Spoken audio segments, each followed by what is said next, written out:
Imagine करो दोस्तों कि आप जिस घर में रहते हो उस घर को एक बड़ी सी कंपनी आपसे छीनना चाहती है, या यूं कहें कि इनलीगल तरीके से आपसे हथियाना चाहती है, वो भी सिर्फ अपने फायदे के लिए। ठीक इसी तरह से चाइना ताइवान को हथियाना चाहता है और वो ये क्लेम करता है कि ताइवान आज के चाइना का मेनलैंड का हिस्सा है। और इस इंसिडेंट को लेकर आए दिन दोनों देशों के बीच विवाद होते रहते हैं। लेकिन ये कंट्रोवर्सी तब और भी ज्यादा बढ़ गई जब यूएस हाउस की स्पीकर यानी कि नैन्सी पेलोसी ताइवान के दौरे पर पहुंची। आज की इस वीडियो में हम चाइना और ताइवान के बीच की पूरी कंट्रोवर्सी को समझेंगे। तो चलिए बिना चाइना को गाली दिए वीडियो को शुरू करते हैं।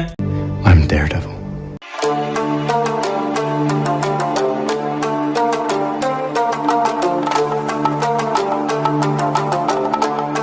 इन दोनों देशों के बीच लड़ाई की शुरुआत साल 1894 से हुई थी, जब चाइना एक बहुत ही गरीब और पिछड़ा हुआ देश हुआ करता था और इस बात का फायदा उसके पड़ोसी देश यानी कि जापान ने उठाया। तब वर्ष 1894 में जापान ने चीन पर हमला करके चीन के एक बड़े हिस्से पर कब्जा कर लिया, जिसमें आज का कोरिया, ताइवान और चीन के कुछ समुद्री इलाके शामिल थे। इतिहास में इस वॉर को फर्स्ट साइनो जापानीज वॉर के नाम से जाना जाता है। यहाँ पर साइनो का मतलब है चाइनीज लोग। इस युद्ध में हारने के बाद चीन बहुत से हिस्सों में टूट गया और उन टूटे हुए हिस्सों पर अलग अलग राजाओं का शासन था। फिर बाद में चीन के इन टूटे हुए हिस्सों को जोड़ने का काम sun Yat-sen ने किया, जो कि वहाँ के एक बहुत बड़े पॉलिटिशियन थे। ठीक भारत में सरदार वल्लभ भाई पटेल की तरह, जिन्होंने 562 अलग अलग रियासतों को एकजुट करके रिपब्लिक ऑफ इंडिया का निर्माण किया था। sun Yat-sen ने चीन के अलग अलग हिस्सों को एकजुट करने के लिए क्यूमेंटोंग पार्टी का निर्माण किया था और वो चाइना को एकजुट करके रिपब्लिक ऑफ चाइना बनाना चाहते थे। वो चाइना को एकजुट करने में काफी हद तक सफल रहे, लेकिन ये सफलता ज्यादा दिन तक नहीं चल पाई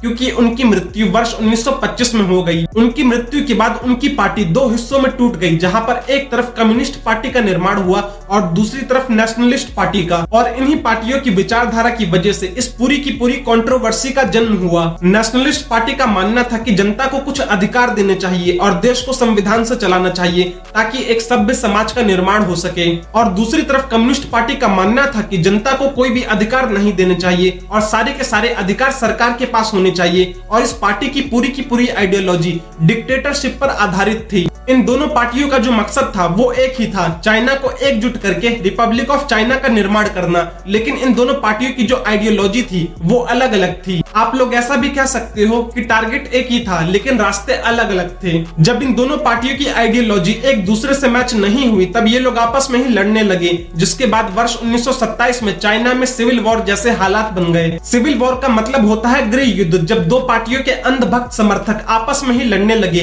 तो इसे सिविल वॉर कहा जाता है। और ये लड़ाई सत्ता को पाने के लिए किसी भी हद तक जा सकती है। एग्जाम्पल के लिए हमारे देश में बीजेपी और कांग्रेस, ये दोनों नेशनल लेवल की पार्टियां हैं। जब इन पार्टियों के अंधभक्त समर्थकों की लड़ाई फेसबुक, व्हाट्सएप, ट्विटर और न्यूज चैनलों से बाहर निकलकर सड़कों पर गोली, बंदूक, बारूद, टैंक इन सब से होने लगे तो इसी कंडीशन को सिविल वॉर कहा जाता है। बोले तो भाई लोग चारों तरफ कत्लेआम। साला ये राजनीति और सत्ता की भूख नेताओं से कुछ भी करवा सकती है। कुछ भी का मतलब कुछ भी। सत्ता में बैठे हुए लोग आम जनता के बारे में नहीं सोचते, बल्कि वो लोग ये सोचते हैं कि वो लोग दोबारा सत्ता में कैसे आ सकते हैं। सॉरी भाई लोग, हम लोग थोड़ा अपने मुद्दे से भटक गए, लेकिन क्या करें, राजनीति है ही ऐसी चीज। फिर ये सिविल वॉर चाइना में लगातार 23 सालों तक चला, वर्ष 1927 से लेकर वर्ष 1950 तक, जब तक कि चाइना में एक पार्टी पूरी तरीके से समाप्त नहीं हो गई। चाइना में एक टाइम ऐसा आया जब कम्युनिस्ट पार्टी के लोगों ने नेशनलिस्ट पार्टी के लोगों पर पूरी तरीके से डोमिनेट किया था और उनके सपोर्टर्स को जान से मार दिया था। इस कत्लेआम से बचने के लिए नेशनलिस्ट पार्टी के लोगों ने पूरे चाइना के हिस्से को छोड़कर चाइना के इस छोटे से इलाके में एकजुट हो गए। और फिर वर्ष 1949 में कम्युनिस्ट पार्टी ने चाइना को एक कम्युनल देश घोषित कर दिया, जहां पर कोई भी लोकतंत्र नहीं, सिर्फ डिक्टेटरशिप थी। और अगर आप सरकार के खिलाफ कोई भी आवाज उठाओगे तो आपकी मौत की सजा एकदम पक्की है मेरे भाई। फिर इसके बाद जब चाइना पूरी तरह से एक कम्युनल देश घोषित हो गया तो फिर नेशनलिस्ट पार्टी की विचारधारा को जितने भी लोग मानते थे या फिर जितने भी लोग इस पार्टी को सपोर्ट करते थे, वो सभी लोग चाइना को छोड़कर इस फार्मोसा नाम के द्वीप पर शिफ्ट हो गए, जिसे आज हम ताइवान के नाम से जानते हैं। कुल मिलाकर 20 लाख से भी ज्यादा लोगों ने, जो नेशनलिस्ट पार्टी को सपोर्ट करते थे, उन्होंने उन्होंने चाइना को छोड़कर इस फार्मोसा नाम के द्वीप पर आ गए,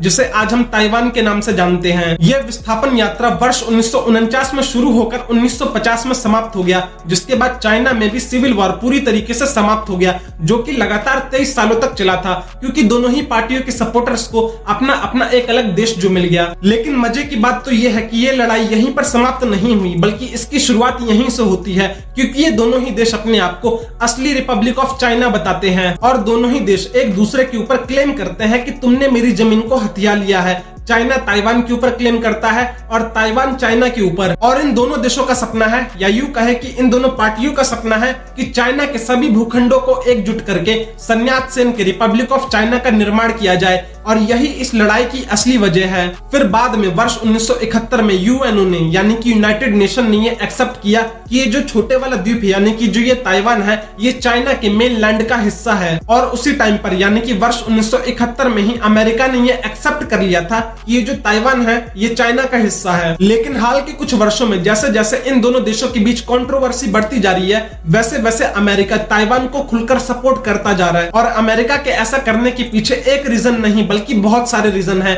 जिसके ऊपर एक अलग से 10 मिनट जितनी लंबी वीडियो बन सकती है। आप लोग अभी के लिए सिर्फ इतना भर समझ लो कि अगर जमीन के इस छोटे से टुकड़े को लेकर दोनों देश आपस में लड़ते हैं तो इसका सबसे ज्यादा फायदा अमेरिका को पहुंचेगा। उम्मीद करता हूं दोस्तों कि आप लोगों को चाइना और ताइवान के बीच की जो ये कंट्रोवर्सी है ये अच्छे से समझ आई होगी। मैं मिलता हूं आप लोगों से किसी नई वीडियो में किसी नए टॉपिक के साथ, तब तक के लिए धन्यवाद।